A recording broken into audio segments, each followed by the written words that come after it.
Sa iba pang mga balita, nanawagan si Liberal Party Standard Bearer Ma Rojas sa COMELEC na i-disqualify at ideklara na ang mga nuisance na tatakbo sa pagkapangulo sa 2016 national elections.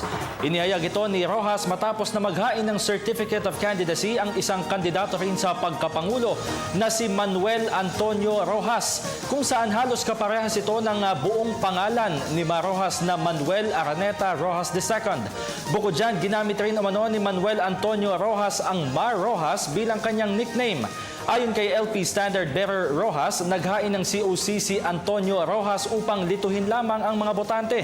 Dagdag pa ng LP Standard Bearer, kilala na siya at matagal na niyang ginagamit ang pangalang Ma Rojas tuwing tatakbo siya sa eleksyon.